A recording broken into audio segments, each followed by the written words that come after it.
Pues adelante, maestro Sarkis. ¿Ya? Sí. Ok, buenas tardes a todos. Hoy me da el honor encabezar, coordinar una mesa muy dinámica. Vamos a hablar sobre la alternancia de las elecciones en Campeche y también el beneficio que va a tener el Estado de Hidalgo sobre el tren México-Pachuca. Yo creo empezamos hoy con el colega Arturo Herrera León. Ya está. André ya está listo también. ¿André? Sí, André. Ok, entonces vamos primero con Emanuel Balán Vázquez, un alumno del Colegio Libre Hidalgo, está haciendo el doctorado, de los mejores alumnos que tenemos. Sí, va a platicar sobre las elecciones de Campeche. Le escuchamos. Buenas tardes, ¿me escuchan bien? Sí, sí, muy bien, muy bien. Te veo muy bien. Bueno, es que no tengo... No, cualquier detalle ya me notifican. Lo que pasa es que no tengo un micrófono óptimo, ¿no? Y como estoy saliendo del trabajo, pues me vine a un café.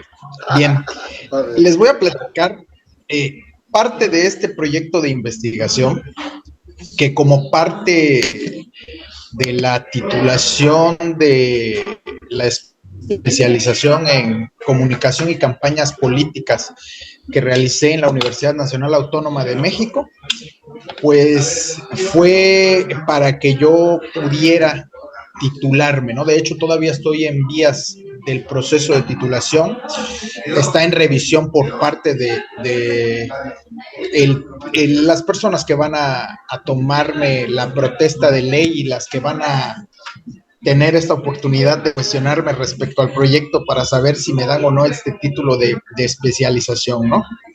Entonces les comparto un poco sobre este proyecto así de manera rápida, 10 minutos, de 10 a 20 es poco para tratar de entender una elección tan compleja como fue la que sucedió en el 2021 aquí en Campeche, donde por primera vez se dio la alternancia en el poder ejecutivo y en el poder legislativo local, ¿no? Entonces, les proyecto, permítanme un segundo nada más en lo que...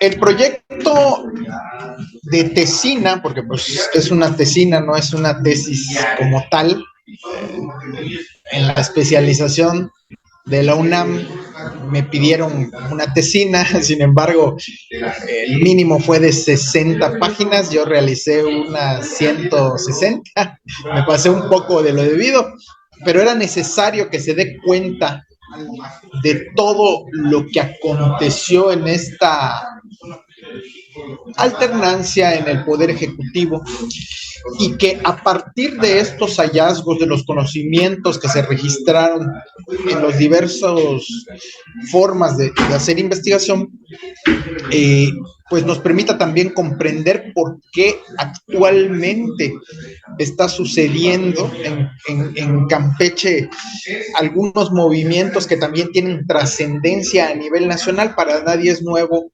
que tanto la gobernadora actual de extracción morenista está enfrentada con el exgobernador de extracción priista, y pues esto obedece a estas dinámicas que se dieron previo a la elección, durante a la elección y posterior a la elección. Pero nos vamos a enfocar ahorita en lo que son estos hallazgos de la transición en Campeche, la reconfiguración del mapa político tras la elección de la gubernatura 2021-2027. Quiero iniciar diciendo que esta elección en particular se dio en el marco de la pandemia del COVID-19. Yo creo que todas las elecciones intermedias que se registraron ese año tuvieron esa misma eventualidad, ya sabemos lo del COVID, y a raíz de eso la dinámica de cómo conocíamos una elección en la que participaban diversos actores políticos a través de eventos masivos, a través de estrategias de tierra bien configuradas, pues pasó en un segundo plano, ¿no? Entonces, gran parte de cómo se desarrolló esta campaña fue en la arena digital que le conocemos a las páginas de internet, las redes sociales, la web 2.0 y todo lo que ello conlleva, ¿no? Entonces, bajo esa premisa de la pandemia, pues es que se da esta elección del 2021, ¿no? Y es un factor que nos va a ayudar a comprender cómo es que surgieron estos nuevos liderazgos en el ámbito local. Bien, voy a tratar de ir lo rápido posible, lo sinteticé en unas 10, 12 diapositivas, pero es más información, le tuve que mochar, como se dice coloquialmente. Bien, las variables de investigación, para entender un poco cuál es el eje de la misma, pues fueron primero la votación de los campechanos y luego las publicaciones que se dieron en la red social Facebook, ¿no? ¿Por qué? Porque pues después de hacer un análisis minucioso de cuál es esta arena digital que imperó entre el Facebook, entre el Twitter, entre el Instagram, entre la red social, TikTok, que también se hizo popular no hace muchos años, donde hubo un mayor registro tanto de videos, de imágenes, publicaciones, como seguidores de los mismos candidatos, fue precisamente Facebook. De hecho, los contenidos que en un primer momento se alojaron en la red social Facebook, después se fueron replicando en estas redes sociales, ¿no? No había una dinámica como conocemos habitualmente y como que se ha personalizado en los últimos tiempos, donde cada red social tiene su línea distinta y tiene su dinámica. Aquí en el caso de Campeche todo se daba a partir de Facebook y luego se replicaba en las redes sociales, ¿no? Por eso es que se privilegió estas publicaciones a través de esa red social y pues también, como vemos, parte de las categorías de análisis son estos videos, imágenes, infografías que emitieron los principales candidatos a la gubernatura de Campeche en 2021. Además de la inversión monetaria, porque si bien es cierto, hubo limitantes en la campaña de tierra, de alguna forma los recursos se direccionaron con estas pautas en videos, en imágenes, en infografías que se dieron en redes sociales. Afortunadamente el Facebook permitió en esta investigación conocer cuánto invirtió cada uno de los candidatos en su estrategia para pues dirigirla a determinados sectores y territorios, y si eran cantidades millonarias, ¿no? O sea, el dato está en el documento, que ya luego les compartiré a través del doctor Sarkis, ¿no? Y bueno, también otra de las categorías de análisis es precisamente el cómputo final de la elección de gobernatura para el periodo 2021, pero una particularidad que tenía esta elección, esta investigación, es que íbamos a contrastar, bueno, yo iba a contrastar, me gusta hablar en plural, la elección de 2021 con la elección de 2015, que fue la última donde ganó el partido hegemónico, porque en Campeche gobernó durante 92 años el PRI. ¿Con qué objetivo? Contrastar cómo fue cambiando la votación en cada uno de los distritos electorales y en cada uno de los municipios, ¿no? Esta variante, quién fue el partido que obtuvo mayor número de votos en comparación con una elección de hace 6 años, y el partido que los perdió, para dónde se dirigió, y nos permitió hacer todas estas conclusiones que ya les voy a compartir más adelante. Por eso habla de dos votaciones distintas, tanto la de 2021 como la de 2015, porque permite esta movilidad de los votos, para dónde se van. Lo perdió el ganador, pero el hegemónico, pero a quién se dirigió, ¿no? Y también, en general, hablamos del cómputo final de la elección. ¿Por qué? Porque hubo hasta 3 o 4 resultados de la misma elección. El del PREP, luego el del Instituto Electoral después del conteo en los distritos. El Tribunal Electoral también dio cifras después de examinar todas estas impugnaciones por parte de los actores políticos. La Sala Jalapa también en su momento, y finalmente el Tribunal Electoral del Poder Judicial de la Federación ya dio el resolutivo final. Y ustedes recordarán que en esta elección, particularmente en la de Campeche de 2021, hubo recuento total, voto por voto, casilla por casilla, como se conoce coloquialmente. ¿Para qué? Para tratar de esclarecer mejor los resultados, porque fue una elección muy competida, de tercios. Nunca en la historia de Campeche se había dado una elección de este tipo. Bueno, avanzo un poquito más. El objetivo general es examinar la etapa de campaña, los resultados finales. Ya les platiqué un poquito de esto.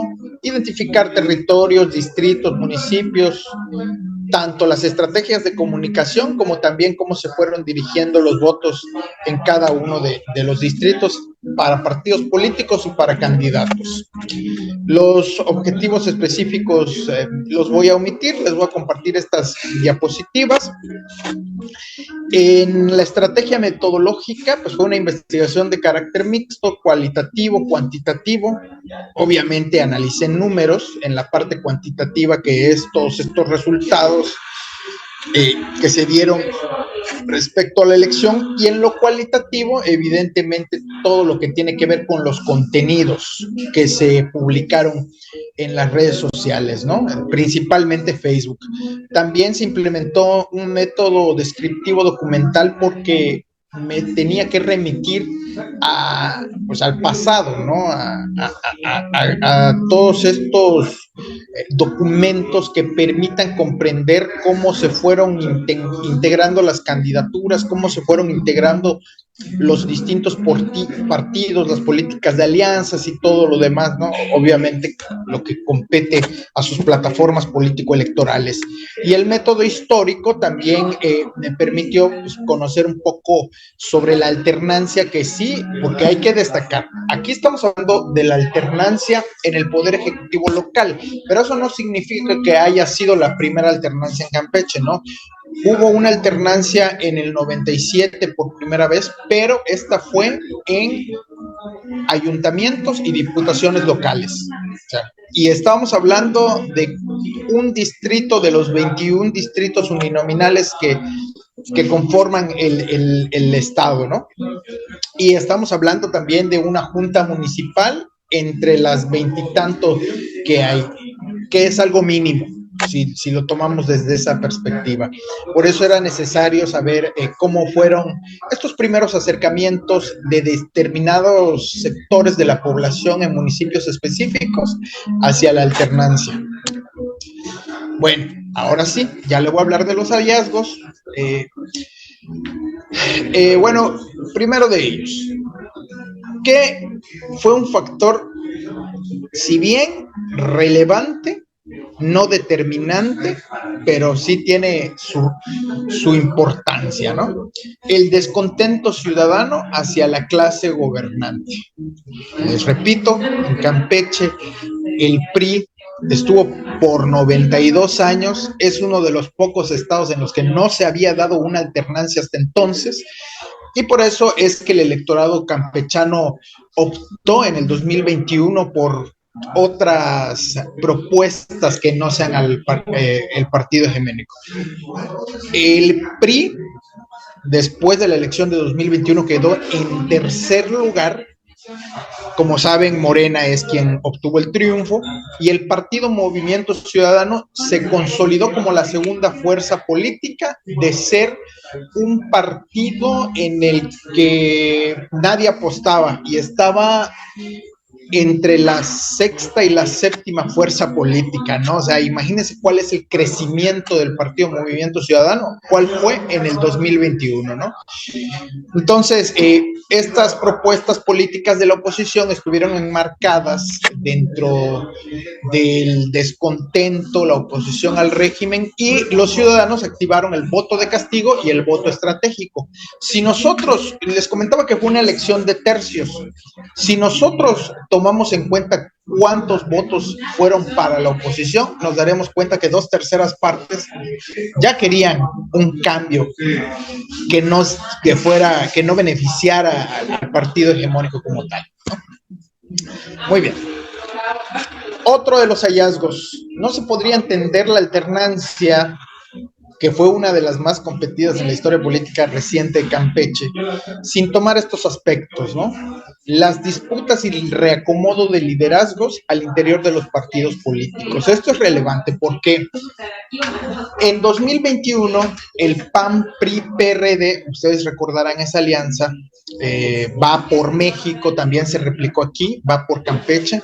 Sin embargo, a quien le tocó designar la candidatura fue el Partido Revolucionario Institucional, contrario a lo que pudiera creerse, que a lo mejor el Partido Acción Nacional era quien decidiera quién va a ser el candidato, pues fue el mismo partido hegemónico quien definió. Entonces, ¿cuáles son estos liderazgos? Una de las figuras centrales del PAN fue el exalcalde de Campeche, Eliseo Fernández Montúfar, y él, pues evidentemente tenía un capital político que había construido aquí en la ciudad capital del estado. Al no ser beneficiado con la candidatura, migró al partido Movimiento Ciudadano y fue que se puede entender cómo es que creció políticamente este instituto, porque fue un éxodo de panistas que cruzaron a Movimiento Ciudadano. Ahora también hubo un descontento porque en ese entonces dirigente nacional del PRI, que todavía sigue siendo Alejandro Moreno Cárdenas, exgobernador, designó a su sobrino hijo, o sea, prácticamente hijo de su hermana, como el candidato del PRI de la Alianza Va por Campeche, ¿no? Entonces ahí se dieron disputas, reacomodos, también en Morena hubo, pero en Morena pues no fue tan fuerte la decisión por parte de los distintos aspirantes, ¿no? Otra cuestión que debe tomarse en cuenta es la política de alianzas pactadas entre las fuerzas opositoras. Ya les platico un poquito de Movimiento Ciudadano, ya les platico un poquito también de la coalición Morena-PT. Contrario a lo que sucedió en el resto del país o en gran parte de los estados que compitieron en aquel año, pues Morena solo fue en alianza con el Partido del Trabajo. El Partido Verde Ecologista de México no se sumó, fue solo, ¿no? Muy bien. Y también la adecuación estratégica de las redes sociales, de Internet, como recurso de comunicación electoral por los partidos menos competitivos. Al ser el PRI el partido hegemónico, tenía un control sobre los medios locales. La mayoría de los medios locales le dieron oportunidad en el marco de la pandemia de COVID al partido, al candidato oficial, por decirlo de esa manera. Entonces, ¿qué hicieron? Tanto la Alianza Morena-PT como Movimiento Ciudadano, pues optar por estos espacios digitales, principalmente Facebook, donde difundieron evidentemente todas sus propuestas de campaña y lo que pues ya conocemos que cada uno de ellos pues, realiza, ¿no? Y bueno, esto les fue favorable. ¿Por qué? Porque, como les digo, estaba limitado la campaña de tierra. Si bien es cierto, realizaron algunas caminatas, estas eran muy controladas, en los momentos de hacer reuniones no podían haber más de 50 personas, entonces eso sí complicó eso, ¿no? Bueno, acelera un poco más el paso. El contraste de propuestas de proyecto de gobierno en el único debate de candidatos también fue fundamental porque en el debate pues quedó claro quiénes son los que tenían esa habilidad para comunicar con el electorado, ¿no? Para conectar a través de las diversas propuestas, sobre todo las que estaban enmarcadas en el cambio político, que es lo que tanto estaba solicitando el ciudadano campechano en ese momento de su vida política. Bien, la red social Facebook, ya sabemos, constituyó el principal escenario de la batalla. Su uso estratégico fue diferenciado por cada uno de los candidatos y les retribuyó enormemente a los partidos minoritarios, los menos competitivos. Y los contendientes entonces es que focalizaron todas sus estrategias más eficaces, una interlocución a menor costo, mayor accesibilidad, tiempos definidos, maximizaron recursos, herramientas. A ver, algunos candidatos, como en el caso del Movimiento Ciudadano, hasta realizó su misma película, o sea, realizó una película de su vida. ¿Cuándo habíamos visto eso? Bueno, al menos nosotros en lo local, aquí en Campeche, no habíamos visto, pues eso, ¿no? Eso lo podemos ver quizá ni los presidenciales se atrevieron a tanto, habrán hecho un documental, pero ya cuando son gobierno. Pero él hizo su película, su serie y algo que llamó la atención, porque acuérdense que a nivel nacional Movimiento Ciudadano tiene esta campaña, su jingle de Movimiento Ciudadano, que es popularísimo, se adaptó a la lengua maya, y esto también generó que llegue a otros espacios de aquí, de Campeche, ¿no? Y que generara estas simpatías. Las técnicas de comunicación evidentemente estuvieron acompañadas de la estrategia de tierra, como ya les comenté, aunque en menor medida. Y bueno, la alternancia fue resultado de una combinación de diversos factores en los que ya enlisté los más relevantes, y también se dio la alternancia en el poder legislativo, ¿no? O sea, no solamente en el ejecutivo, en el legislativo igual por primera vez el presidente de la Junta de Gobierno y Administración del Congreso del Estado fue de otro instituto político, y como les digo, esto pues tiene evidentemente, no se demerita las alternancias que fueron dándose primordialmente en algunos espacios, ¿no? Y bueno, esto evidentemente ofreció que el pluralismo político creciera a la par de la inconformidad hacia los gobiernos encabezados por el partido hegemónico. Bien, eso sería todo.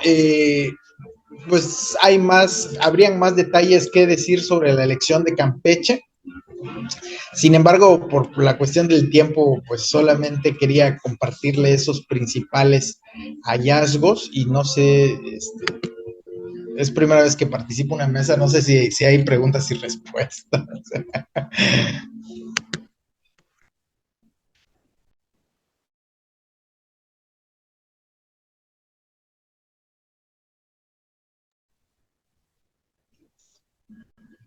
Bien, pues esa sería mi participación. Un momento, un momento. Disculpa, gracias a las dificultades de la tecnología, a veces salimos de lo que tenemos que hacer. André Emanuel Balán Vázquez, un gran alumno. La verdad, yo veo tu investigación no solamente se aplica a Campeche, sino a todos los estados de México. Vivimos lo mismo, y ese va a ser un paso adelante para entender cuál es la alternancia que vive en México. De veras, le felicito. Y ahorita de las preguntas y todo, yo creo hablamos más adelante. Le dejo la palabra al doctor Arturo Herrera León, docente del Colegio Libre de Hidalgo. Va a hablar sobre el tren y el beneficio que va a tener Hidalgo con ese tren México-Pachuca. Adelante. Sí, buenas tardes, maestro Sarkis y a todos los participantes. Un gusto estar aquí con ustedes. Cualquier cosa con el audio me dicen. Bueno, voy a ver igual la cámara, que igual tenía problemas, pero sí aquí estoy. Pero voy a quitar la cámara para no, pues luego me distraigo por estar en otras cosas. Entonces voy a quitar la cámara y voy a empezar. No sé si se ve lo que compartí, si ya se ve la presentación, si me pueden decir. Sí, ya se ve en Ok. pantalla. Bien, voy entonces a empezar de una vez. Miren, bueno, la voy a hacer grande, cualquier cosa me dicen. Bien, bueno, yo titulé esta ponencia El tren que vendrá y el polo de desarrollo en el Valle de Tizayuca, y dos categorías esenciales son las que utilizo para esta reflexión sobre lo que, bueno, son tres categorías en realidad, la que es desarrollo, ¿no? Una palabra en disputa todavía, que todavía es un significante vacío, es una palabra que se utiliza para muchas cosas, pero que todavía los proyectos económicos y políticos del país y de sus distintas regiones, pues se denominan con esta palabra, ¿verdad? Pero esta palabra significa muchísimas cosas de acuerdo a los actores que la disputan. Es decir, al ser un significante vacío, su contenido viene dado por la disputa social, por el conflicto social incluso, en este caso el conflicto territorial. Otra de las categorías entonces es actores sociales y sujetos sociales, que yo creo que es uno de los ejes también de muchas de las ponencias, ¿verdad? De analizar la política, analizar las relaciones de poder, las relaciones económicas a partir de la interacción y de la disputa con los sujetos. Y la tercera es geopolítica del capital. Unir estos dos conceptos, ¿no? El de geopolítica, por un lado, que es un concepto ya de larga data, pero lo que creo que no es tan reciente es que esa geopolítica adjudicársela a un a un sujeto muy peculiar, que en este caso el sujeto es el capital. Hay muchos autores, ahorita lo voy a ir abordando, pero hay muchos autores críticos que plantean que en realidad en el proceso de productivo y de desarrollo económico está un actor o un sujeto primordial, que en este caso es el capital como aquel sujeto, digamos, que no es tan metafórico, es un proceso más bien autonómico, diría, por ejemplo, más recientemente Yanis Varoufakis, y que más bien afecta las relaciones sociales de todos los grupos y las clases sociales, ¿no? Es el que marca la dinámica tanto territorial como histórica. Bueno, ya un poco el preámbulo, ahora, bueno, aquí pongo un mapa del estado de Hidalgo y donde va a estar el proyecto es en lo que se llama Valle de Tizayuca, y algunos otros llaman Cuenca de México porque este concepto de cuenca, ¿no? Un concepto que va más allá de las separaciones territoriales jurisdiccionales, sino que trata de integrar pues todo la cuestión de la zona metropolitana del Valle de México, ¿no? Entonces algunos le llaman Cuenca de México, otros le llaman Valle de Tizayuca, pero es esta región la que estaría interconectada a partir de este tipo de proyectos como el Tren Maya. Digo, como el Tren AIFA Pachuca. Bueno, entonces, ¿de qué va? El principal proyecto es el Tren AIFA Pachuca, que trata de conectar a la Ciudad de México con, precisamente con Pachuca, a través sobre todo de la importancia que tiene el aeropuerto, el AIFA, el nuevo aeropuerto, ¿no? Esto nos dicen, y así tendría que percibirse, incluso el maestro Sarkis así hace la presentación, que este polo de desarrollo va a traer ahora sí que pues desarrollo económico y bienestar social. Pero hay que pensar críticamente, hay que ver hasta qué alcances va a tener este proyecto y qué serie de dificultades, de contradicciones, de conflictos existen, ¿no? Lo que sí es que este tipo de polos de desarrollo, como el que se va a hacer en el Valle de Tizayuca y en Tula, Hidalgo creo que es el único estado que tiene dos, este, dos polos de desarrollo, ¿no? Existen 15 en el país, 15 polos de desarrollo en 14 estados, incluso está incluido también Campeche, va del norte al sur del país, es una cuestión estratégica, geográficamente estratégica, también tiene que ver con el plan de desarrollo y sobre todo una cosa que se llama el Plan México, que es la alternativa económica, la alternativa de este nuevo gobierno federal ante las turbulencias internacionales y nacionales, sobre todo internacionales ahora con la llegada de Donald Trump al poder y de todos los cambios que está habiendo estructurales a nivel global. Entonces, el Plan México trata de enfrentar, trata de reconfigurar los aspectos económicos del país y en mucho o en un gran sentido, Hidalgo va a ser uno de los estados que va a estar articulando esta respuesta territorialmente y hay que señalar que es el único estado que tiene dos polos de desarrollo. Todos los demás estados tienen solamente un polo de desarrollo. Eso nos habla de un proyecto que finalmente trata de beneficiar o creo que va a tratar de desarrollar una región como la de Hidalgo o un estado como el de Hidalgo en una región que ha aprovechado estas ventajas competitivas y comparativas este, de acuerdo al desarrollo del centro del país, pero si ustedes ven el panorama de esta región, del centro del país, el único estado que no ha aprovechado esas ventajas competitivas es Hidalgo. Querétaro, Tlaxcala, incluso Puebla, Estado de México, ni se diga, y obviamente la Ciudad de México, pues tienen un dinamismo económico que en Hidalgo, a pesar de esta colindancia, no se tiene. Ahora, eso nos tendría que llevar a preguntarnos por qué. ¿Por qué a pesar de esa cercanía no hemos aprovechado esas ventajas competitivas y comparativas? Y otra pregunta, si este polo de desarrollo lo va a detonar o si hay otros aspectos internos que tal vez lo dificulten o que hagan que se concentre capitales o que hagan que se concentre el poder todavía más de lo que ya está. Y ahorita vamos a ver por qué. Ahorita vamos a ver por qué.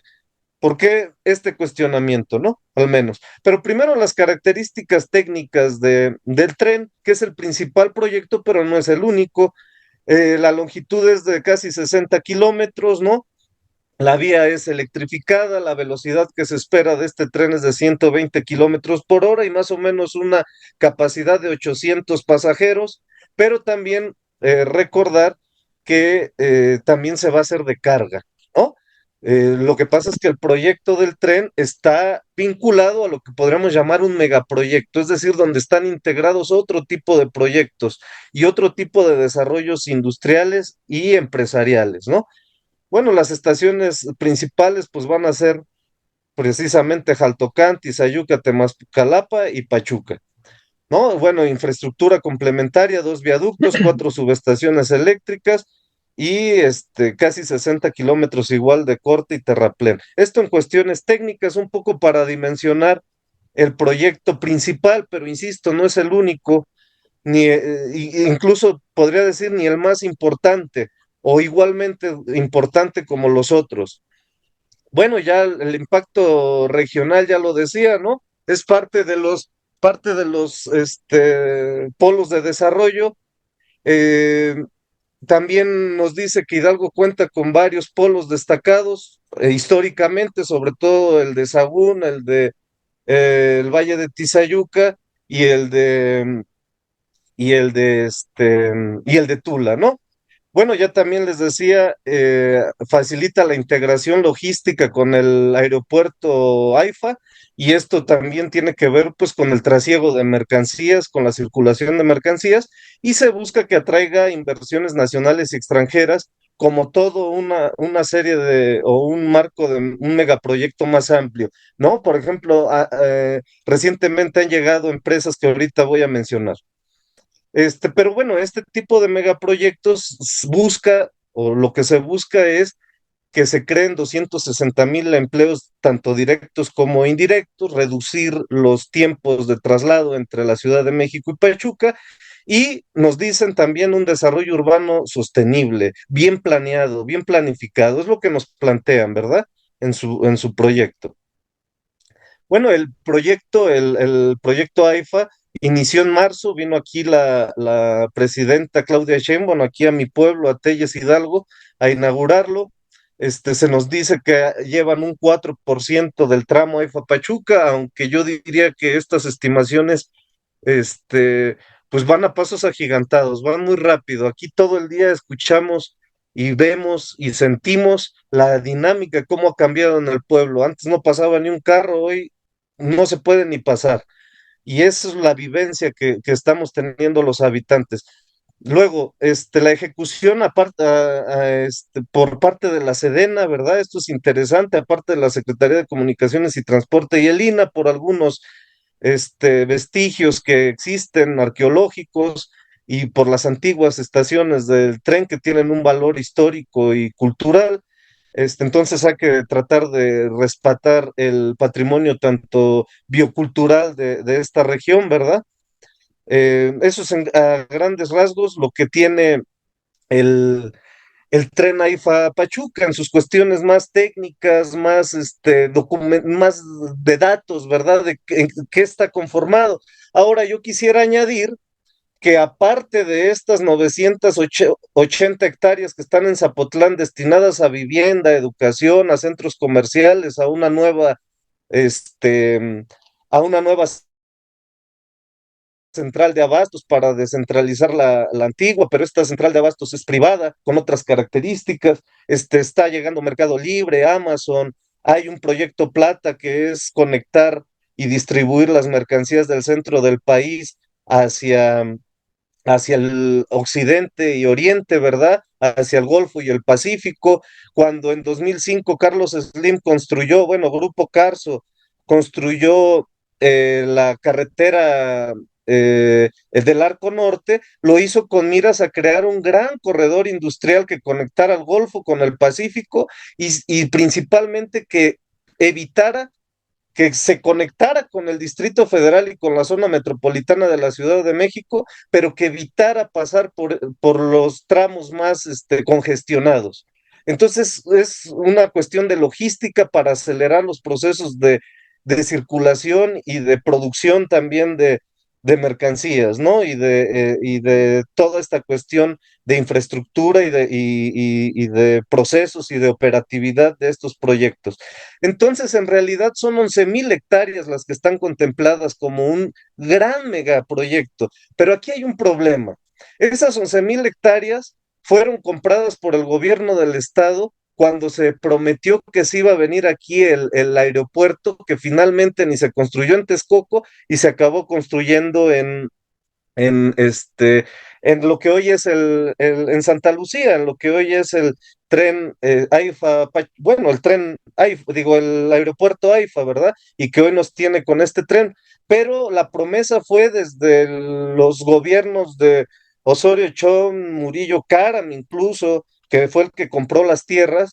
Y luego la promesa de 2012 con Peña Nieto que nos decía que sí se iba a venir ese aeropuerto y finalmente no se vino este aeropuerto, pero el problema fue que ahora los dueños de estas tierras que fueron compradas, arrebatadas a los campesinos y a los agricultores con la promesa de que iba a venir estos desarrollos, pues muchos pertenecen a la clase política. Y aquí va mi primera reflexión. Yo he tratado de buscar y me he cuestionado ahora sí que como decía el compañero de Campeche, que mi exalumno también, excelente alumno, es verdad, pero lo que planteaba de pues esta clase política, ¿verdad? Y de que nos planteamos, yo he tratado de buscar desde datos cuantitativos hasta cualitativos, hacer un examen muy minucioso de por qué Hidalgo no ha aprovechado esas ventajas competitivas y comparativas. Y buena parte tiene que ver con nuestra clase política, que se mete a empresario. Aquí no tenemos una clase empresarial como tal.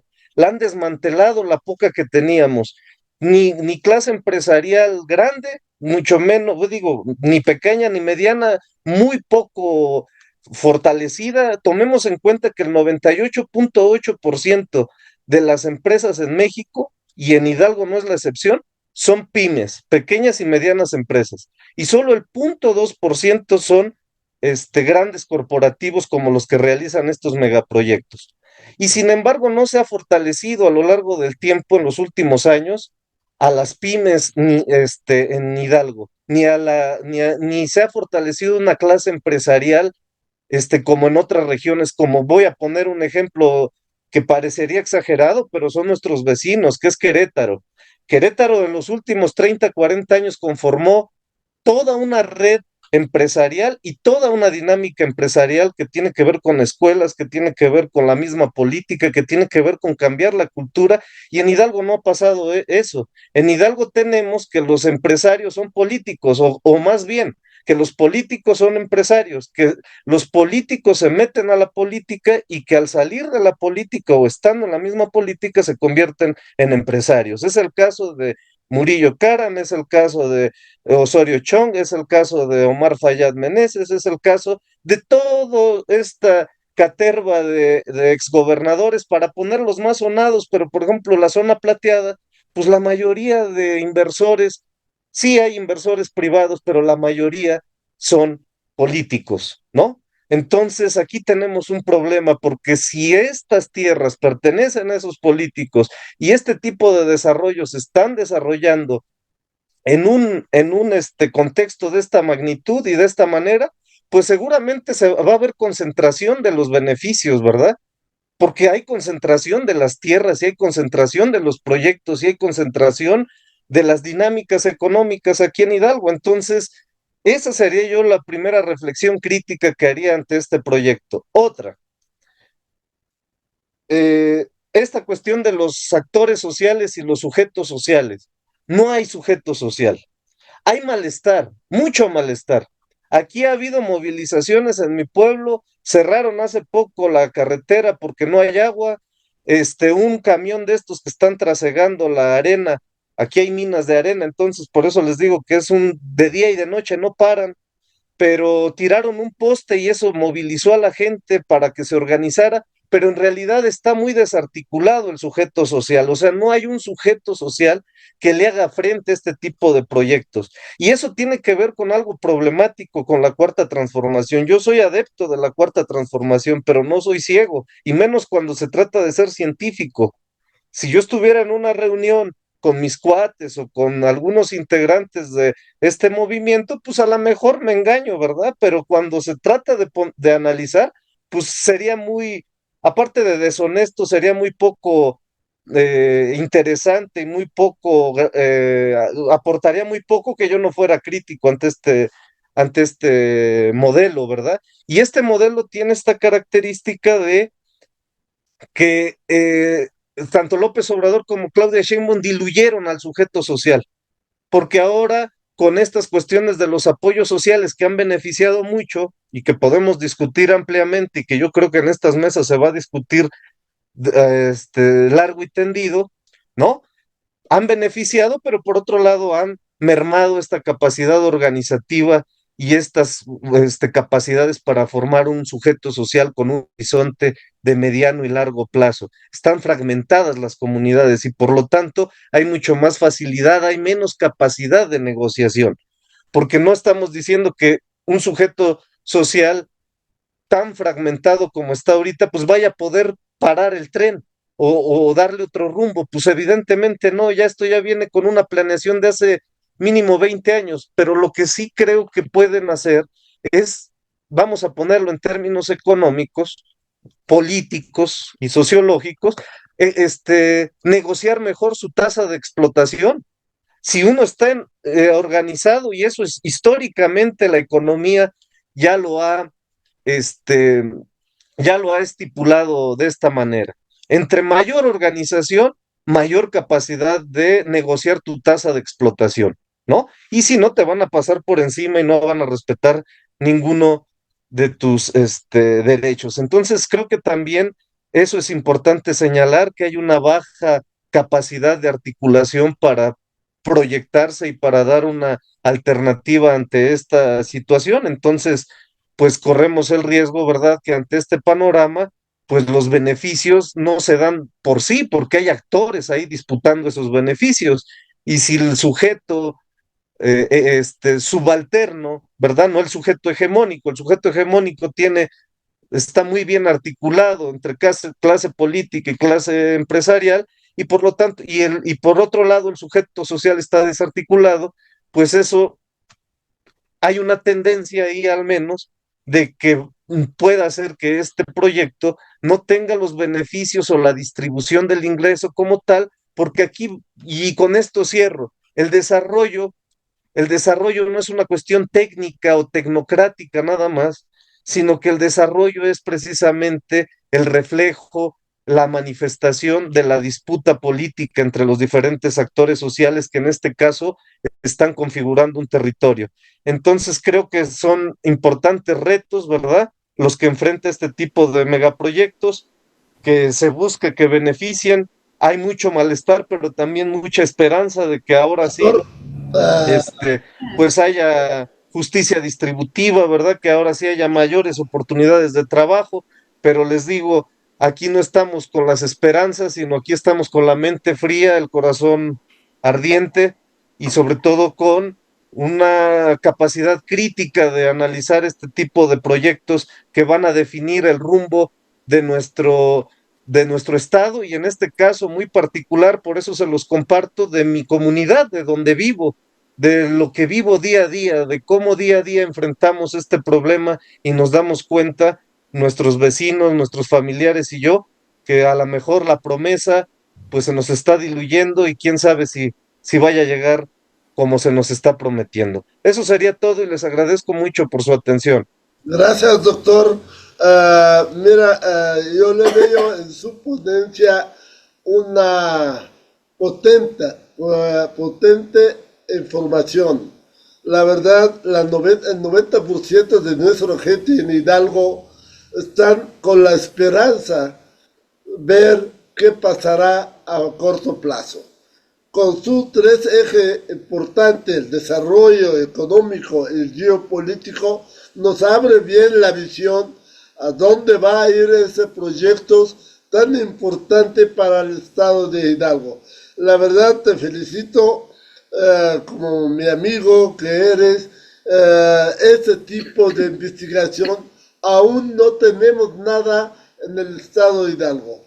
Va a ser una base principal sólida para ampliar nuestra investigación, que nuestra esperanza logra tener ese sueño en el tiempo corto, porque también tenemos mucha duda que va a abrir un camino, pero va a cumplir. Ese es uno de las que esperamos que los hidalguenses, que el gobierno federal cumple con su proyecto, no solamente de iniciar, sino que termina. Pero queremos también tren de alta velocidad, tren que vaya con nuestro nueva historia de México, no seguir el mismo vía que hace 100 años le construyeron. No sé, ¿tú cómo ves el futuro de este tren? ¿Cómo va a terminar? ¿Cómo va a avanzar?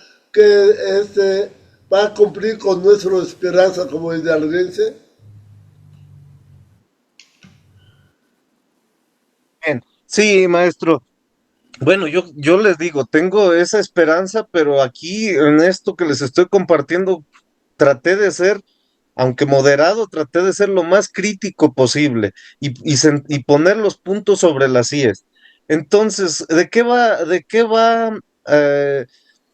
a definir que sí beneficie a la población de Hidalgo o que beneficie al capital en términos globales, ¿verdad? Porque hoy los mercados, hoy los empresarios, las grandes corporaciones, ante el terrible panorama global que tenemos, ¿verdad? El cambio y la reconfiguración económica, están buscando refugios para sus inversiones. Y lo que están buscando es acrecentar el capital en un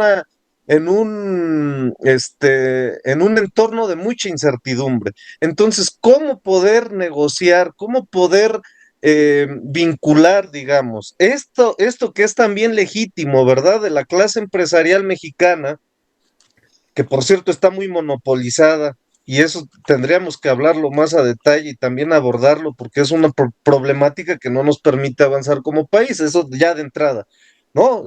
Esta cuestión de los monopolios y su relación con el Estado mexicano y con las fortalezas o debilidades que tiene el Estado mexicano. Pero en ese sentido yo creo que si se cumplen y hay reglas claras operativas, hay reglas claras de cómo se está efectuando este proyecto, yo creo que puede tener muchos beneficios y puede ser el proyecto que dinamice de una vez por todas esta región de Hidalgo y por lo tanto Hidalgo. Ahora, hay que recordar que Hidalgo está como partido a la mitad, sobre todo por cuestiones naturales, ¿verdad? Esta parte del sur ha sido más beneficiada que la parte norte, sobre todo geográficamente, pero ahora con estas nuevas carreteras y también nuevos proyectos puede estar incluso integrado el Estado para un desarrollo más equilibrado geográficamente. Pero yo creo que la clave está en ser claros en las reglas, en tratar en lo menos posible o que haya vigilancia en los procesos, que no haya corrupción o que haya al menos más vigilancia por parte del gobierno, cuentas claras, políticas públicas, ¿verdad? Y las políticas públicas tienen que ser que tengan público, que estén integrados los ciudadanos a este tipo de proyectos. Aquí, por ejemplo, en Telles hay mucha gente profesionista, muy valiosa, no nada más por ser profesionistas, pero hay de todo. A lo que me refiero es que uno de los agravios que tenemos como población es que no se nos ha tomado en cuenta, no se ha consultado a la ciudadanía, ni se le ha tomado, ni se le ha tomado su palabra en cuenta para este tipo de desarrollos. Simplemente se llega, se empieza a implementar y no hay esa integración. Y ese creo que es Doctor, el peligro, el que si tiempo le está desde inicio no ganando. hay... Le agradezco mucho. Perdón, adelante. La verdad tenemos muchas preguntas, te le voy a hacer llegar. Y tengo una pregunta para André sobre cómo visualiza la alternativa. ¿Es por el bien del Estado o se va a un tiempo terminado donde se cae? ¿Ya no está? Eh, sí, sí, sí, aquí estoy. Me moví un poquito de la ubicación en la que estaba para que se escuchara mejor. Pues este detalle de la alternancia va a ser muy significativo en la elección del 2027. Estamos a 2 años y lejos de ver este escenario de donde el voto se fragmentó en eh, tres propuestas políticas, pues todo se está perfilando para que ya vuelva otra vez a la dinámica donde la competencia era entre dos proyectos de gobierno, ¿no? Antes de la alternancia, esto se daba entre el PAN y el PRI, eran los eternos competidores, donde solamente ganaba el partido revolucionario institucional. A partir de la alternancia se fragmentó en tres y ahorita se perfila entre los dos que fueron punteros en esa elección, entre Movimiento Ciudadano y entre Morena, que son los que al final de cuentas han construido un capital político. En el caso del partido Morena, ya sabemos a través de los programas sociales que tanto a nivel federal como en lo local se implementan. Y en el caso de Movimiento Ciudadano, derivado de la última elección, la de 2024, la intermedia campechana, así le llamamos. ¿Por qué? Porque pues, se da en el marco de la presidencial, pero al final de cuentas aquí es la intermedia y sirve como parámetro para revisar cómo van los distintos liderazgos y las distintas, pues, los políticos, cómo van trabajando, ¿no? Y cuál es el respaldo que tienen precisamente a todas estas políticas que implementan. Bueno, derivado de ello, el PRI quedó muy relegado en una tercera fuerza, consolidándose casi esta competencia entre las dos fuerzas que ya mencioné, que es Movimiento Ciudadano y Morena, ¿no? Inclusive Morena, Movimiento Ciudadano, perdón, obtuvo el triunfo en todo lo que conocemos como la región norte, todo, eh, pues prácticamente se pintó en naranja, como se dice coloquialmente, y es a partir de esto donde pues podemos descifrar que si bien es cierto, ya hay una competencia real. Esperemos que dentro de 2 años, que ya viene la elección de la renovación de la gubernatura otra vez, esto se vuelva tangible y que al final de cuentas sea una cultura democrática que se vaya impregnando en el ciudadano campechano de acudir a las urnas como hasta el momento ha venido haciéndolo desde hace muchos años, porque igual ese es otro trabajo que realicé precisamente Vamos a ver el futuro como para el doctorado del Colegio Libre, ¿no? De la participación. Y Campeche es uno de los dos, ya con esto concluyo, Campeche es uno de los dos estados donde hay una mayor participación en cuestiones de elecciones a nivel nacional. O sea, estamos dentro de pues esta dinámica de la participación política, ¿no?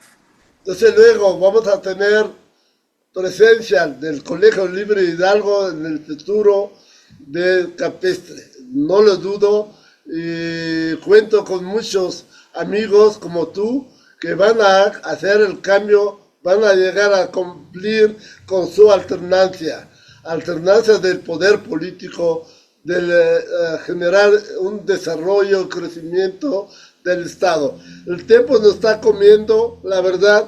No vi a la compañera Perla Gómez Gallardo del UAM, no le vi.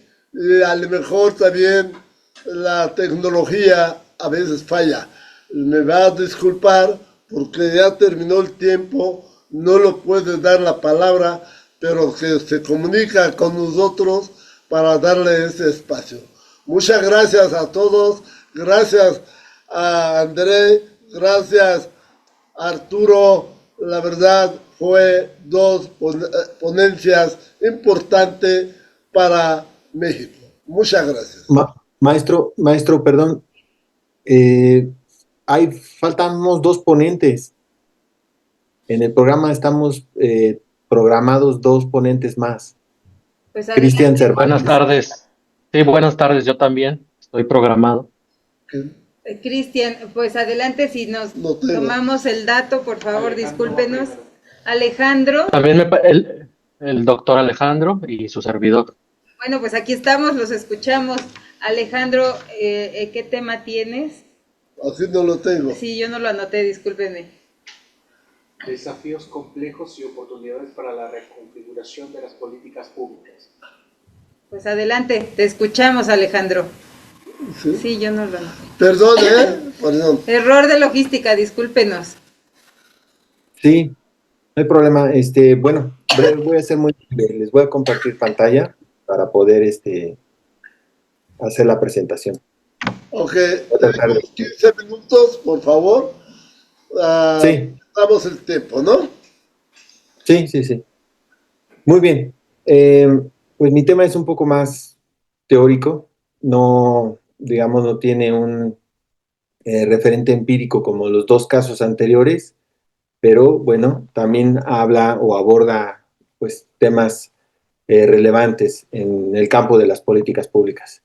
Y justo eso es lo que vamos a hacer. Vamos a presentar un trabajo donde reconocemos las temáticas o los problemas más urgentes, más prioritarios en la agenda de políticas públicas, de acuerdo a una revisión de la literatura. Muy bien, pues en el siglo XXI los problemas públicos son cada vez más complejos, interdependientes, transnacionales. Esta complejidad nos ha obligado a que ningún país por sí mismo puede enfrentar estos desafíos de forma aislada. Por ejemplo, la crisis climática, la disrupción digital, digamos, aunque quisiéramos, pues nosotros estamos siendo afectados por factores, por procesos que incluso se llevan del otro lado del Océano Atlántico, ¿no? Baste señalar, por ejemplo, el problema del sargazo en el Caribe mexicano. Es un problema que no necesariamente se genera en nuestras costas, viene desde el mar Atlántico, desde el famoso perdón, el Océano Atlántico, desde el famoso mar de los sargazos, y sin embargo, pues es un fenómeno asociado al cambio climático. Entonces, es el tipo de problemas que estamos enfrentando, ¿no? Muy complejos, muy, digamos, multifactoriales, y esto exige transformar la forma en que diseñamos e implementamos la política pública, pasando de un modelo lineal y jerárquico a esquemas más colaborativos o adaptativos. Y otro ejemplo más que también es muy peculiar y sirve para ilustrar este tipo de problemas complejos, pues fue la reciente pandemia de COVID-19, ¿no? Que todavía realmente pues no la hemos superado y que afectó múltiples sectores como la salud, la economía, la educación, la gobernanza. Aquí, pues tal vez no lo logren visualizar, está medio pequeña la letra, pero podemos ver reflejado las tres áreas que fueron afectadas por la pandemia de COVID-19, ¿no? El área de salud, el área económica, el área social. Entonces, por cada una de estas dimensiones se tuvieron que formular diferentes acciones. En el área de salud, establecer filtros de temperatura, desinfección de espacios públicos, empleo masivo de pruebas diagnósticas, todo ello con el afán de pues, reducir los contagios y mitigar los efectos en salud. Pero también en el área económica hubo que generar programas de financiamiento, diseñar préstamos a bajo costo, apoyar a las MIPYMES, tratar de establecer planes de reactivación económica, porque de lo contrario, pues las personas hubieran quedado en mayor condición de vulnerabilidad si no se hace nada en el plano económico. Y por supuesto, también hubo que atender en el plano social, sobre todo a los grupos más vulnerables, brindar apoyo a la población en condiciones de vulnerabilidad. Para mantener las clases hubo que hacer uso de la tecnología, sobre todo de esta modalidad de clases en línea. En fin, es solo un pequeño ejemplo de cómo este tipo de problemas requiere entonces un esquema más colaborativo, requiere un esfuerzo de coordinación intergubernamental, pero también del Estado con la sociedad civil. Entonces, el campo de las políticas públicas también ha evolucionado de manera paralela a la complejidad de los problemas sociales. Es decir, así como los problemas se han vuelto más complejos, pues también la teoría en políticas públicas ha tratado de adaptarse a esta complejidad, generando mayor conocimiento científico, mayor conocimiento técnico, estableciendo esquemas de gobernanza que permiten coordinar a los gobiernos nacionales con los gobiernos subnacionales, donde hay una mayor participación ciudadana que amplía la legitimidad y la eficacia de la toma de decisiones, como ejemplo, la construcción de agendas de salud global, ¿no? Sobre todo tras la pandemia, que implica combinar evidencia científica, diplomacia internacional y atender las necesidades locales de salud pública. ¿Qué hicimos para identificar estas tendencias emergentes o los problemas, digamos, más importantes dentro del campo de las políticas públicas? Pues hacer una revisión de la literatura con el apoyo de Scopus, que es una base de datos que agrupa infinidad de artículos, capítulos de libros. Pues hicimos esta revisión de la literatura publicada entre los años 2020 y 2025 para identificar las tendencias más actuales y transversales en el campo de las políticas públicas. Y emergieron seis grandes tendencias que las vemos aquí en pantalla. Y ahorita las vamos a explicar brevemente. El cambio climático, la equidad, la igualdad de género, la gobernanza digital, la cooperación internacional y la política sanitaria. Comencemos con el cambio climático, ¿no? Sin duda, el tema más relevante dentro de la agenda de políticas públicas es la crisis climática. Es el mayor desafío de nuestra época. ¿Por qué? Porque, como lo he comentado, afecta a grandes sectores, la energía, la alimentación, el transporte. Además, tiene un efecto diferenciado. La crisis climática afecta más a los países pobres que a los países avanzados, aunque tampoco están exentos, ¿no? También han tenido sus problemas ya sea de ondas de calor, como en Francia en el verano pasado, o de inundaciones como la que ocurrió en España, ¿no? Que también fue devastadora, parecida a la que tenemos actualmente en Poza Rica. Y las políticas públicas se han intentado concentrar en estas cuestiones de mitigación, de cómo reducir las emisiones, la transición hacia energías renovables, la adaptación tecnológica, gestión de riesgos. Esta palabra actualmente es muy importante en nuestro país por lo que está ocurriendo en la zona norte de Veracruz, ¿no? La protección de los ecosistemas. Eso en cuanto a la tendencia de la crisis climática. Y el segundo tema emergente es la equidad social y la inclusión. La desigualdad. No hemos podido resolver los problemas de pobreza, de desigualdad, de marginación, de exclusión, pese a que hay políticas redistributivas, programas de protección social. Pues la verdad es que, bueno, hemos tenido la buena noticia de que México logró reducir la pobreza en un porcentaje significativo en esta última medición de 2024. Sin embargo, seguimos con carencias en salud muy importantes. 44 millones de personas en México siguen sin acceso a los servicios de salud. Entonces, todavía hay retos importantes en esta materia. La tercera tendencia sería la igualdad de género, ¿no? De hecho, el tema de género se ha consolidado como un tema transversal de las políticas públicas. Cada vez que se piensa en un tema, el que sea, el tema educativo, el tema de desarrollo, el tema de salud, también transversalmente está presente el tema de equidad de género, ¿no? Lo que se busca es promover la igualdad sustantiva. Hemos visto muchos esfuerzos como la reciente reforma constitucional que se llama paridad total, que busca pues que todos los puestos de poder sean equitativamente distribuidos entre hombres y mujeres, ¿no? ¿Para qué? Pues para desmontar estas estructuras de desigualdad. La otra tendencia emergente es la gobernanza, y cada vez vemos más, digamos, aspectos relacionados con la revolución digital, el uso de la inteligencia artificial, el uso de datos masivos, la automatización, y todo eso pues ha generado también retos, como cuáles: la protección de datos personales, reducir la brecha digital.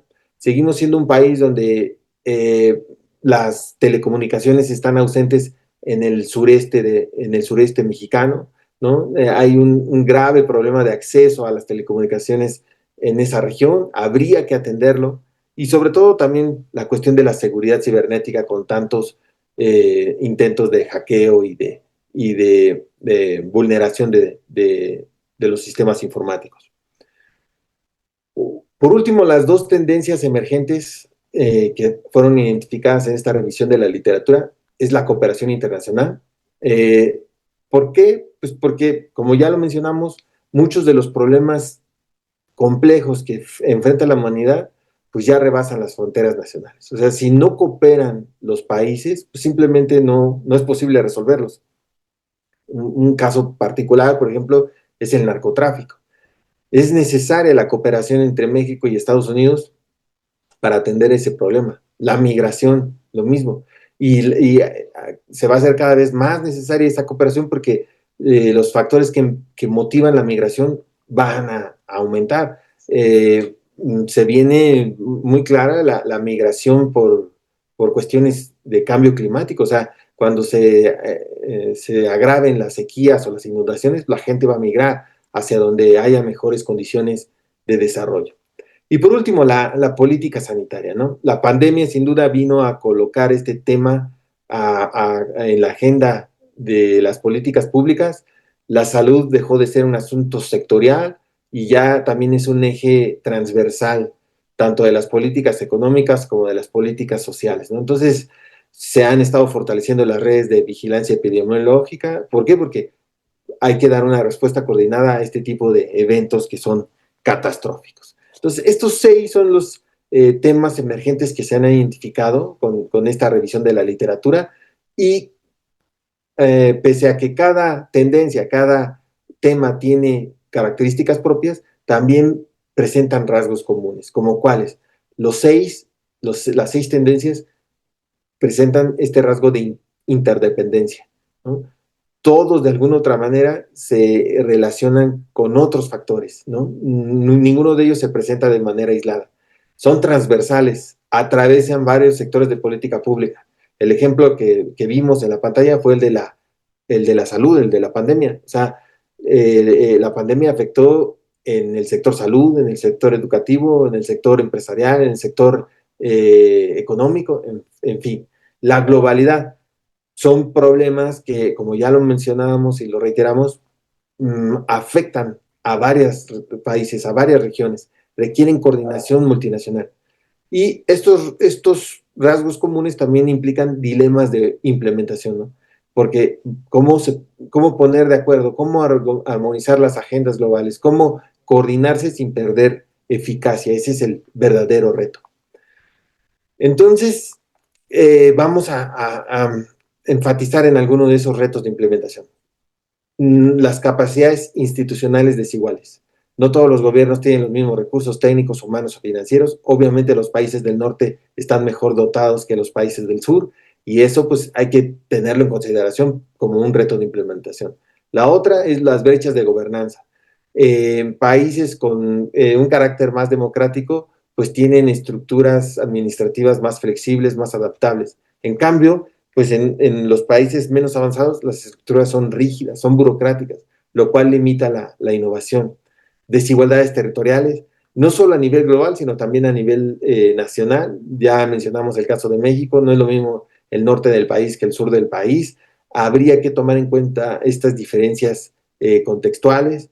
La desconfianza, o sea, cada vez es mayor, un poco mis colegas que me antecedieron, pues han abordado este tema, ¿no? De la clase política, de la desconfianza que tiene la ciudadanía en la clase política y por eso también la ciudadanía no participa, pese a que los problemas los estén afectando. ¿Cómo los pobladores de Veracruz van a confiar en la gobernadora actual cuando la gobernadora actual minimiza los graves problemas por los que están atravesando, ¿no?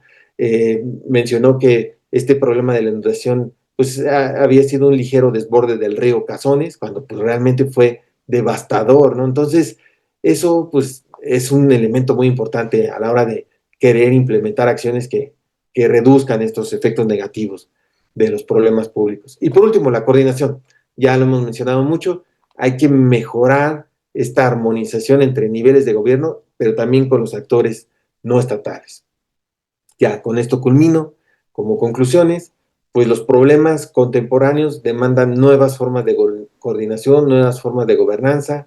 El conocimiento, la evidencia deben guiar la toma de decisiones públicas. Ya no podemos tener gobiernos que improvisen, que actúen con la intuición, sino que se requiere que pues, diseñen e implementen políticas públicas basadas en evidencia. Y es muy importante, además de eso, la cooperación internacional, la participación, elementos que fortalezcan la legitimidad del Estado.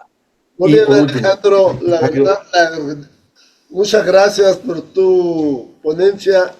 Yo lo que veo, todo lo que dijiste de desafíos complejos, no aprovechamos de la oportunidad, es la brecha que hay entre la ciudadanía, el gobierno o la política pública.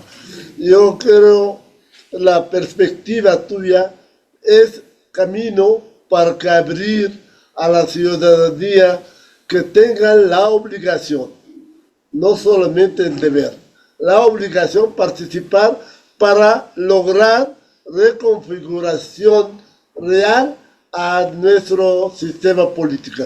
Gracias, pero ahorita les dejo la palabra a Cristian Jesús Hernández Cervantes con su tema gastos públicos municipal y la participación de la sociedad civil organizada.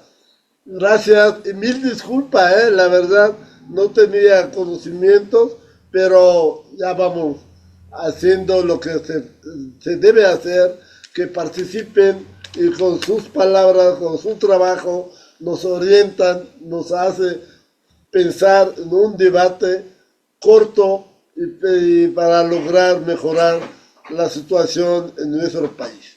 Gracias, Cristian. Adelante.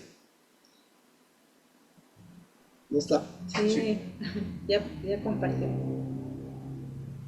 Buenas tardes. Sí. ¿Cuánto tiempo tenemos? 15 minutos. Son 15 minutos, ¿verdad?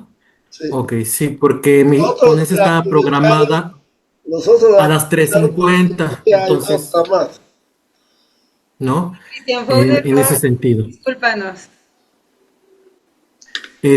Bueno, muchas gracias. Un poco retomando esta última parte que mencionaba el doctor Alejandro, aparte de parte de la complejidad y la participación, hay ciertos supuestos que se manejan normalmente y que estamos muy acostumbrados a darlos por hecho, que tiene que ver con la capacidad de coordinación y en particular con la capacidad de la sociedad civil para mejorar pues la política pública efectiva. Y en este sentido, una investigación que yo he realizado antes también, por ejemplo, para los municipios oaxaqueños, es realmente el efecto de los perfiles del gasto público, en qué gasta cada municipio, y variables de este tema, de este tipo, como la participación, sobre todo la densidad de la participación, y qué efectos tiene, ¿no? En algo más o menos medible, que normalmente utilizamos el rezago social. Pero en este trabajo, pues este es el primer supuesto, ¿no? Del que partimos, que se supone que el fortalecimiento del desarrollo local, pues va a depender y va a tener resultados positivos de esta participación.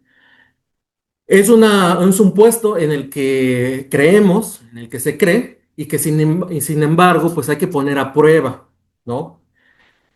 Además, la segunda parte, y posiblemente una de las partes más importantes de esta investigación en particular, es la regionalización, digamos, que se hace a partir de la idea de una macroregión centro-oriental que considera a Hidalgo, Tlaxcala, Puebla, Querétaro, San Luis, Potosí, la Huasteca Veracruzana. A diferencia de otras regiones más tradicionales, por ejemplo, como acá en Tijuana, que utilizamos mucho lo que es la frontera norte, y también las clásicas regionalizaciones que parten del centro de la Ciudad de México, que parten desde la idea de la Ciudad de México y la zona metropolitana y secundariamente a estos estados,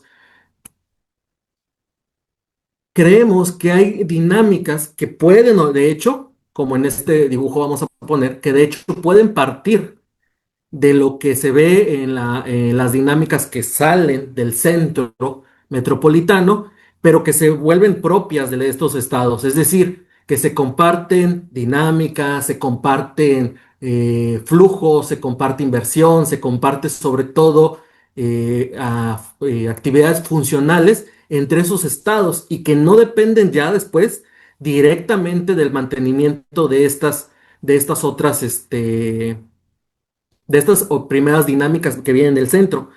Es importante esto porque la política se tiene que hacer cargo también de esta parte de ver cuáles son los vacíos que están quedando. Una tendencia, por ejemplo, no solo en urbanismo, sino también en la idea como de polos de desarrollo, que a pesar de que es de los 70, se ha estado manteniendo y se ha estado impulsando, como en el caso de lo que mencionaban del tren, de la propuesta de tren, es que si lo pensamos, sigue una lógica que nos parece que está más bien naturalizada, pero que repasa sobre rutas, de hecho, por ejemplo, que ya están muy bien conectadas. Es decir, lo que hay es un reforzamiento de ciertas dinámicas que ya son fuertes. sobre todo en comunicación y en conexiones económicas, pero que en este sentido no necesariamente acotan las desigualdades o inequidades regionales. Dicho de otro modo, posiblemente estamos invirtiendo, sobre todo desde el aspecto público, sobre zonas que ya tienen una dinámica fuerte y no sobre zonas que de hecho necesitan un impulso para acoplarse a esas. Entonces, ahí la justificación de una regionalización que, digamos, sea de una forma concéntrica, pero exterior a lo que es el Valle de México, que sería esto, ¿no? Hidalgo, Puebla, Tlaxcala, Querétaro, San Luis, Potosí, la Huasteca Veracruzana, por sí mismos. Entonces vamos a analizarlo a partir de eso. Y tenemos un contexto en el que, pues como vemos, existe, y esto lo han comentado ustedes, así no me voy a detener tanto, pero existe una fuerte confianza a nivel general, social, entre las mismas personas, que es algo que encontramos en otros contextos. Por ejemplo, la sociedad civil tiende a confiar en sí misma, en otras organizaciones, pero tiende a desconfiar bastante de otros actores, sobre todo pues de los actores gubernamentales en algunos lugares y en algunos otros empresariales. Como anotación en estudios sobre la frontera, pues hemos encontrado que, por ejemplo, hay mayor confianza en la organización social hacia los mismos empresarios que hacia el gobierno, ¿no? Y que tiene que ver más con una pauta, pues digamos, cultural en un sentido lato. Bien. Entonces, ¿cuál es la propuesta o la idea? Estamos suponiendo que la región concentra, tiene dinámicas propias y que además deberíamos poder encontrar, si es cierto que la participación es importante, diferencias sustanciales en cuanto a cómo se gasta, cuánto se gasta per cápita y la densidad en cuánto se reduce el rezago social. Esa es la idea. Ujú. Lo que vemos en términos generales, ahorita vamos a tengo las tablas, ¿no? Las dispersiones, etcétera, que efectivamente en términos muy generales, pero lamentablemente poco significativos, sí existe mayor reducción del rezago, o vamos a verlo, cuando hay una mayor concentración del gasto y también tiene una mayor concentración de la participación social. Sin embargo, vamos a ver que esto es muy baja, ¿sí? Los avances van a ser muy relativos, sobre todo para Tlaxcala, pero hay otros estados, incluyendo Hidalgo, Puebla y Veracruz, que el problema mismo es el nivel de participación. Pero no solamente eso. Primero tenemos el análisis cuantitativo y después tenemos en el análisis cualitativo. Vamos a verlo, ¿sí? Aquí tenemos de inicio, ¿no? Los índices de densidad de participación de organizaciones de la sociedad civil por 100,000 habitantes, ¿sí? Y los resultados de diferentes mediciones de rezago social. Lo que vemos para empezar es que es una muy baja, un índice bajo, ¿sí? Aquí están multiplicados, ¿sí? Por 100, pero son índices bajos, ¿sí? Hay una participación exigua. Y eso nos va a dar como resultado que el rezago social, pues no se ve afectado ya en la realidad por la participación. Ujú. Pero no solamente es el problema o el tema de la densidad, no es cuántas organizaciones hay solamente. ¿Sí? Como podemos ver aquí en la dispersión, no se ve una muestra clara de que efectivamente los resultados de la participación arrojen un resultado en el rezago social. Podemos ver que los datos muestran una gran heterogeneidad, ¿sí? Y los resultados positivos pues tenderán a ser sobre todo, digamos, ¿cómo se dice? No fortuitos, sino no marcan un resultado sistémicamente. ¿Qué está pasando? Este, ¿Qué pasa realmente con esa participación? Es solamente que necesitamos más organizaciones de sociedad civil. ¿Y qué pasa con el gasto? Que es la otra parte, ¿sí? Por la brevedad también de la ponencia, no podemos explicar todos, presentar todos y cada uno de los resultados. Sin embargo, vemos que a nivel de resultados generales, por ejemplo, Hidalgo, vemos un resultado más o menos alto, ¿sí? ¿Cuánto predice la participación, el rezago social o la disminución del rezago social? Y vamos a ver que realmente lo que está reduciendo el rezago social es la actividad económica misma. Lamentablemente, ni la participación ni el gasto público están generando ese rezago esa reducción del rezago como tal. Posiblemente, en temas del gasto, vamos a adelantar un poquito, posiblemente en temas del gasto público tiene que ver con los rubros mismos en los que se gasta, como vamos a presentar acá. A ver, adelante. Eh, a- Aquí se redujeron mis tablas, pero lo que se ve, el gasto público, sobre todo a nivel estatal y municipal, pues para decirlo así, se va en dos tipos de gasto, que son básicamente la nómina y el mantenimiento institucional mismo, ¿sí? Eso presenta pues muy bajos niveles de impulso económico y por supuesto de resultados sociales. Básicamente los gobiernos locales, estatales, pues están manteniéndose a sí mismos. Sin embargo, pues no están logrando la generación de dinámicas que vayan más allá de su propia economía institucional. Por otra parte, vamos a ver a la participación. Y el problema con la participación, presentamos en los resultados cuantitativos, que es muy baja, ¿sí? La densidad. Sin embargo, esta participación que sí aparece como con resultados en otras regiones, también sí presenta diferencias entre los distintos estados, a pesar de no ser significativos estadísticamente, pero sí hay diferencias. ¿Y esas diferencias a qué se deben, básicamente? ¿Sí?